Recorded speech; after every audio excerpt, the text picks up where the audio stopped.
Setelah semalaman naik motor kehujanan, pagi ini saya memilih untuk melemaskan kaki. Ngikutin aja kemana kaki melangkah. Namanya juga petualang. Nikmati hidup dulu lah. Lumayan buat ningkatin imun sistem kita. Ya nggak? Jalan kaki seperti ini bisa jadi semacam meditasi hati sih menurut saya ya. Menenangkan pikiran, mencari gagasan, memikirkan mimpi-mimpi apa yang mau kita bangun untuk kedepannya. Seperti orang yang sedang membuat keramik. Semua proses diikuti dengan tenang. Dari segumpal tanah liat, tahu-tahu jadi tuh cangkir. Oke, ngomong-ngomong soal keramik, saya punya ide kemana saya akan melangkah.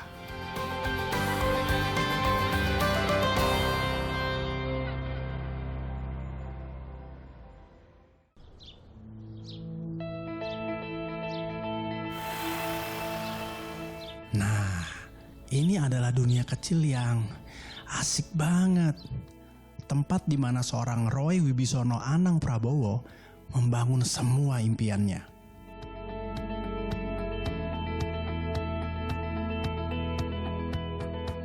Bagi Roy, ini sudah seperti laboratorium jiwa, di mana ia meracik seluruh elemen yang ia punya, antara mimpi, hasrat, dan tekadnya. Kesungguhannya telah membuahkan sebuah brand dengan sejumlah catatan keberhasilannya. Naruna artinya leader, Naruna Keramik artinya leader keramik. Karena kami ingin Naruna itu suatu saat akan menjadi brand kebanggaan Indonesia yang terkenal di dunia. Dari zero menjadi hero dan perjuangannya penuh lika-liku. Memang Naruna dibangun dari nol itu 2 tahun yang lalu. Di Naruna punya prinsip diantaranya kami mencari orang-orang yang terbaik untuk bergabung dengan Naruna.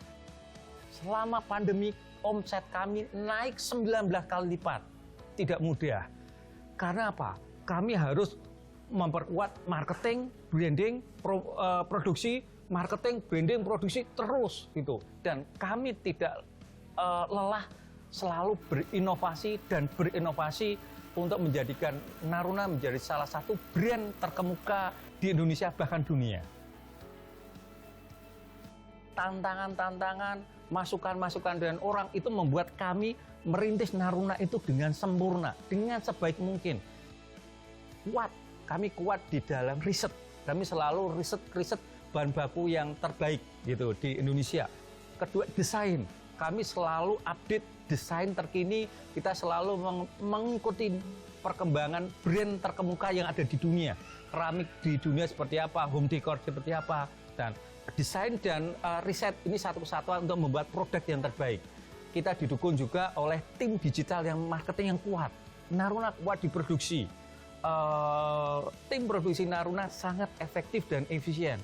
Yang kelima, kami kuat di leadership. Tanpa leadership nggak bisa. Ya, jadi salah satunya leadership, bagaimana kita melihat arah usaha ini, arah branding bagaimana. Dan itu yang membuat Naruna tiap hari, walaupun pandemi, kita tetap naik dan naik terus. Saya mendorong rekan-rekan yang punya passion, lakukan, tekuni, gitu. Jangan berpikir uang, enggak. Tekuni, nikmati, hasilnya luar biasa.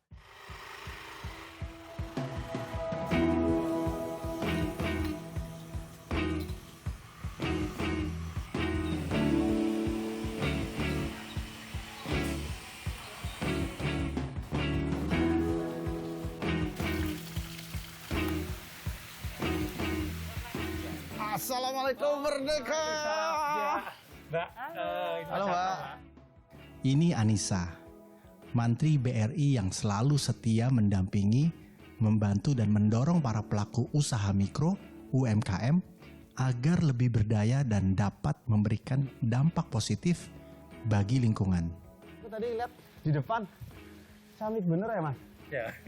Masa ini dari nol sih? Dari garasi? Iya, jadi ini Bentar, ini buka. Jadi ini benar-benar belum ada 2 tahun dan ini benar-benar dari garasi, gitu. Jadi dari benar-benar kami dari nol, kami tidak punya apa-apa, cuma kami kuat di konsep bisnisnya. Sebelum pandemi kami itu karyawannya kita mulai hanya 3 orang, pas pandemi itu kita sudah 10 orang, sekarang sekitar 73 orang. Gitu. Katakanlah apa titik 1 ya, titik 1 Ya. ke titik kedua Ya. itu tingkat kesulitannya kemana sampai titik 2 ke titik 3 gitu kira-kira. Kesulitannya tiap titik banyak sekali dan kita selesaikan semua. Jadi misalnya kita sering tahu UKM nggak punya dana, ya kita juga nggak punya dana, tapi kita bisa sering lakukan dulu pre-order. Jadi kita hanya bikin satu aja, kemudian kita taruh Instagram di kita dengan foto yang bagus, caption yang bagus, silahkan pre-order dan pesanan khusus. Pesanan khusus pun kami tetapkan DP 40%. Itu menurut saya kenapa orang mau? Karena kekuatan brand. Nah ini, kalau brand kami nggak kuat, didukung dengan produk yang menarik, yang berbeda, orang nggak mau. Jadi harus ada diferensiasi produk, orang mau, sehingga rela membayar dulu, baru 1 bulan kemudian dapat produknya. Ya, memberikan inovasi yang berbeda dengan yang lain gitu ya Pak ya? Iya.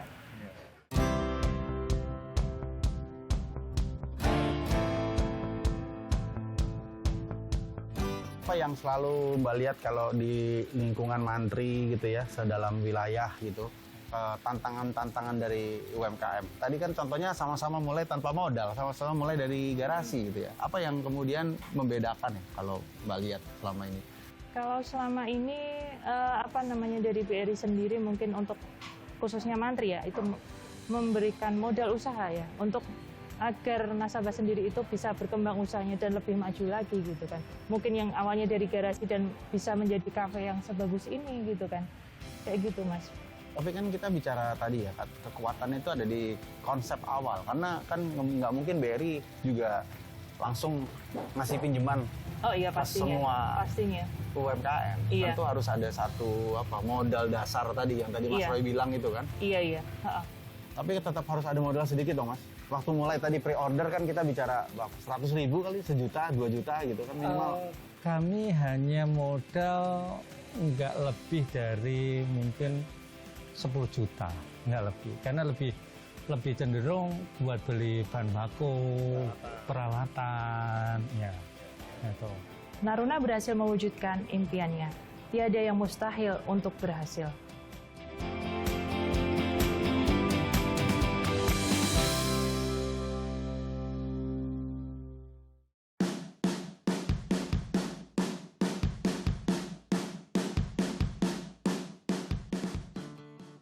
Mas Roy ini tahun lalu tuh pemenang Brilliantpreneur.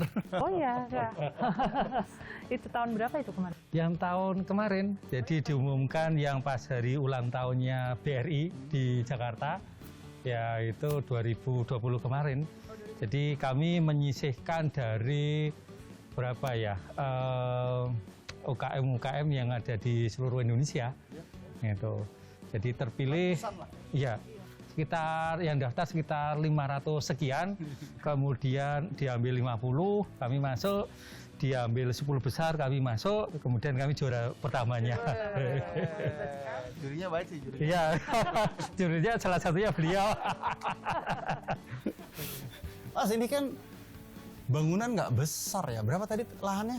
Ya, ini sebetulnya lahannya kecil, jadi lahannya cuma 700 meter. Cuma kami menyusunnya naik gitu. Jadi konsep awalnya nyari tanah ini memang kita pengen cari tempat di Salatiga yang bisa lihat gunung. Jadi gunungnya di sana Mas gitu. Jadi memang kita buat naik, nanti yang di atas itu bisa lihat gunung gitu. Oke Mbak ya? Bisa lihat pemandangan itu apa? Dari bisa lihat Merbabu, Merapi gitu kan Ya. kelihatan semuanya. Iya. Ini kita lantai berapa? Ini sebetulnya belum, nanti sebenarnya lantai satunya itu. Lantai 1, lantai 2, ini lantai 3. Ini saya belum tahu ini lantai berapa, lantai 1 juga. Iya. Renyah rasanya obrolan pagi ini bareng Roy. Dan ditambah kehadiran Anissa yang friendly pula. Senang rasanya bertambah lagi teman baru dari Salatiga.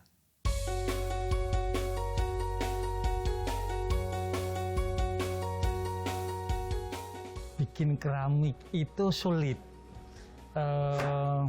Ya makanya banyak sebetulnya tidak banyak di Indonesia pengrajin keramik. Dan sekarang apalagi bikinnya sulit, banyak pengrajin yang jualnya murah. Nah, harusnya menurut saya mereka harus keluar, tidak membuat hal yang sudah ada seperti dulu, tapi harus membuat produk yang kekinian, yang desain yang bisa diterima pasar saat ini supaya brandingnya bagus. Kalau brandingnya bagus, harga jualnya bagus. Harga jualnya bagus, kesejahteraan bagus. Kesejahteraan bagus, pertumbuhan keramik di Indonesia akan naik Itu lagi. kayak efek domino ya. Iya. Impian itu kadang-kadang seperti ya tanah lempung ini sih. Mulai dari bukan apa-apa, cenderung nggak dianggap. Tapi kalau sudah mulai terlihat bentuknya, itu bisa jadi energi yang luar biasa. Bukan cuma buat yang punya impian, tapi juga buat semua orang yang ada di sekitarnya. Dia bergerak menarik.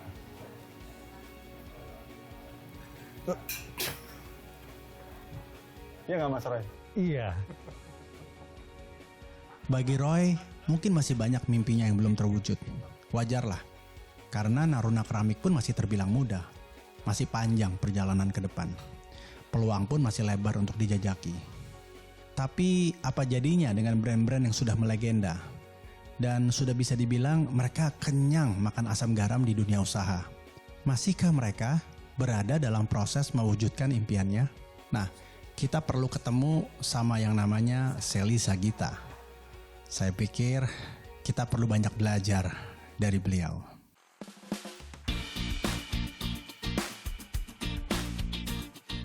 Jadi kalau Borobudur Silver itu saya yang mendirikan tahun 1989. Karena saya waktu itu baru lulus kuliah, kemudian nikah.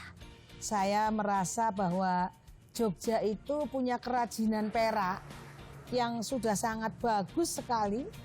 Jadi saya memilih mungkin dengan saya juga memulai bisnis itu di dunia perak, itu mungkin bisa ikut nantinya, bisa ikut bermimpi lah bagaimana kontribusi terhadap kerajinan ini.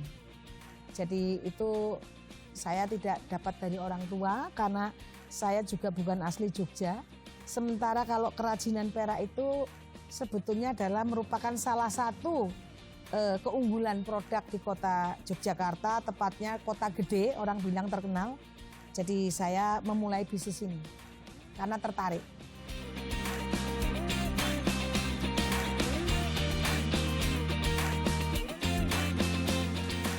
Ya sebetulnya waktu pertama kali mencari nama, dikasih nama Borobudur Silver, itu saya lebih melihatnya karena alasan orang datang dulu ya, walaupun Borobudur Temple itu miliknya Jawa Tengah, masuk geografinya, tapi tidak menutup bahwa orang datang ke Yogyakarta pun itu karena magnetnya dari Candi Borobudur. Jadi saya pikir-pikir Borobudur itu sendiri sudah punya nama magnet yang terkenal, saya tambahin silver saja. Tetapi karena menyandang nama Borobudur Silver, tentunya karena ini saya bergerak di bidang seni, bagaimana saya bisa mengkait-kaitkan lah dengan filosofi maupun dari Borobudurnya itu sendiri. Karena semakin digali semakin asik, dan saya melihatnya bahwa teknik ini yang saya kerjakan perhiasan itu di Borobudur Silver adalah menggunakan teknik yang sangat-sangat tradisional, yang usianya juga jauh lebih tua dari Candi Borobudur itu sendiri. Sehingga kenapa tidak saya membuatkan produk-produk yang mungkin lebih kontemporer, tetapi tidak meninggalkan melestarikan budaya ini. Nah, dan puji Tuhan ya, nama Borobudur Silver langsung di welcome, orang mudah mengingat karena Borobudur Temple-nya Tapi side effect-nya bisnis saya jadi sangat mendapatkan banyak manfaat dengan nama itu.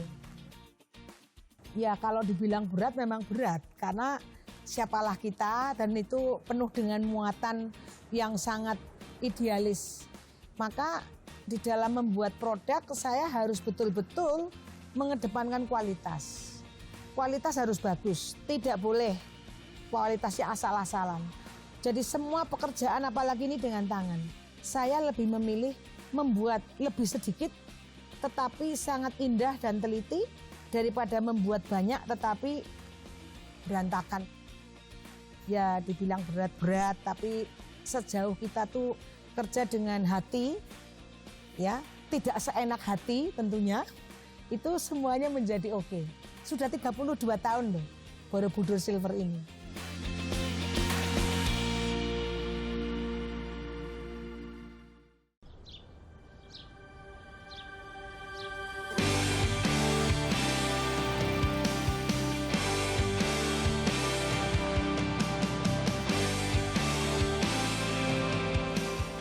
Menjadi brand yang melegenda bukan berarti Borobudur Silver berhenti bermimpi loh.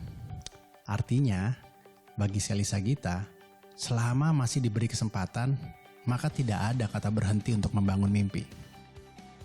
Berawal dari keinginannya untuk berkontribusi pada seni perak, khususnya di Yogyakarta, Shelly membangun Borobudur Silver dengan spirit adiluhung.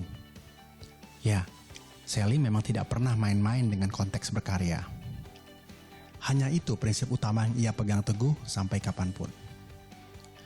Untuk menjaga mimpinya agar terus berkelanjutan, Shelly memegang prinsip vice versa, di mana lingkunganlah yang membantunya, bukan ia yang mengambil keuntungan dari lingkungan.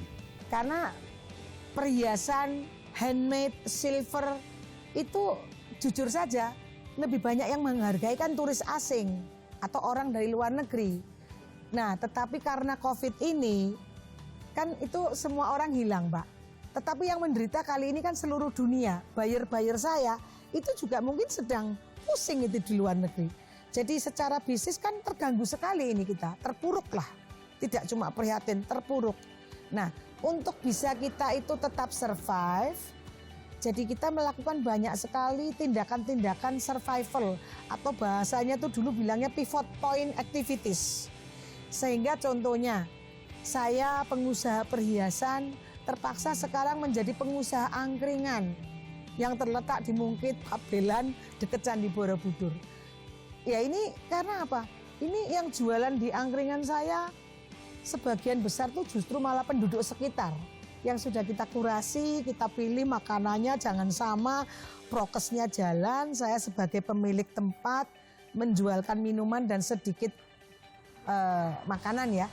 Tapi ini terbukti, terima kasih Tuhan, ya, terima kasih masyarakat dan terima kasih siapapun yang mendengar dan melihat tayangan ini. Ya viral juga ini karena disambut dengan sangat baik di daerah Mungkit, Magelang ini.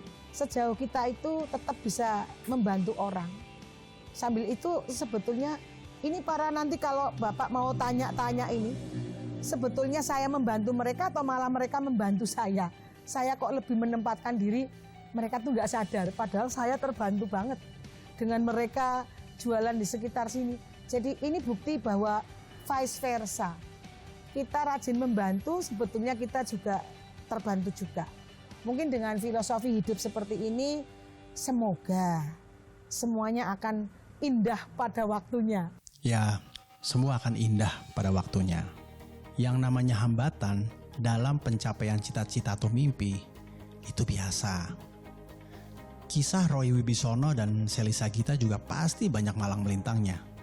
Nah, kita justru harus hati-hati kalau jalan kita lurus-lurus saja. Kenapa? Karena tidak sedikit orang-orang yang diberi kemudahan, pada akhirnya jadi menggampangkan segala urusan. Hasilnya, mimpi mereka memang terwujud, tapi jadi terlalu cepat matang. Nah, kalau dalam masakan, sesuatu yang terlalu cepat matang justru jadi nggak enak dan mudah basi. Jujur memang terpaannya tuh banyak sekali.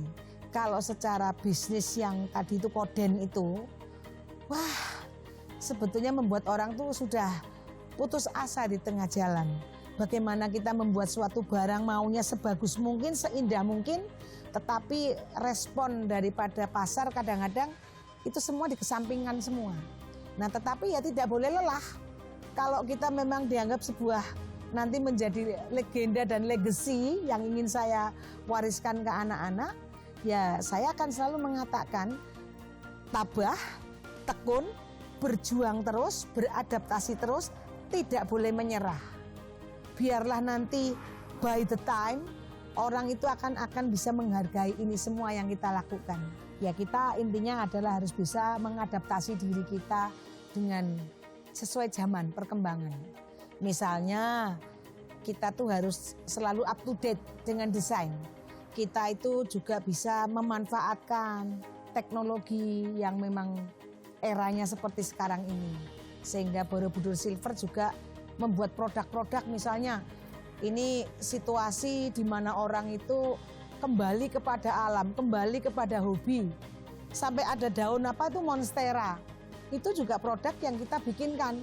Jadi intinya supaya kita itu bisa survive adalah kita siap untuk beradaptasi, siap menyesuaikan. Kalau bahasa kerennya anak muda, kita gaul nih Pak. Ya kalau adaptasinya dari Borobudur Silver saya selalu coba mengikuti. Walaupun tetap teknik membuatnya itu tidak bisa lepas. Karena ini handmade, nggak bisa. Terus tiba-tiba saya mencari mesin supaya ini bisa digantikan menjadi produk yang dibuat dengan mesin ya.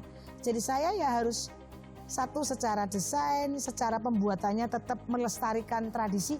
Malah bahkan saya percaya pada saat nanti pasar itu sudah jenuh dengan semua barang yang sifatnya itu instan dan koden, orang akan kembali dan mencari yang seperti ini. Ini tuh dengan rasa, dengan hati, jadi barang yang indah. Kita juga mencoba, bahkan saya tuh memegang paten untuk teknik cara membuat filigree ini. Dengan tentunya tidak mempatenkan disiplin seni ini, tetapi ada motif yang memang menjadi paten, yang itu menjadi ciri khas Borobudur Silver unggulan kita. Ki Hajar Dewantara mengatakan 4N, delok, niteni, nambahi, karo ngedol. Kan gitu ya. Saya ini murid yang baik juga. Jadi yang penting adalah kita tuh harus selalu mengasah otak kita. Barang yang sama, tapi bagaimana kita itu bisa menciptakan nambahi lebih bagus, lebih memperkaya. Nah di situ saya pikir kalau kita mengadopsi hal seperti itu, kita nggak perlu terlalu ya khawatir, deg-degan kadang-kadang. Tetapi percaya bahwa kalau kita kerja dengan sepenuh hati, otaknya dipakai, semua kemampuan kita tuh juga curahkan di situ. Dan harus tetap ya menjadi orang yang baik ya, jujur. Itu kita sudah selamat dari semua yang tidak baik. Seperti itu Pak. Temukan kisah-kisah inspiratif penggiat UMKM yang menjadi garda terdepan penjaga perekonomian bangsa. Bersama para brand aktivis, para penggiat brand lokal, dan para mantri BRI yang punya tugas mulia memberdayakan usaha mikro dalam petualangan brilian di episode selanjutnya.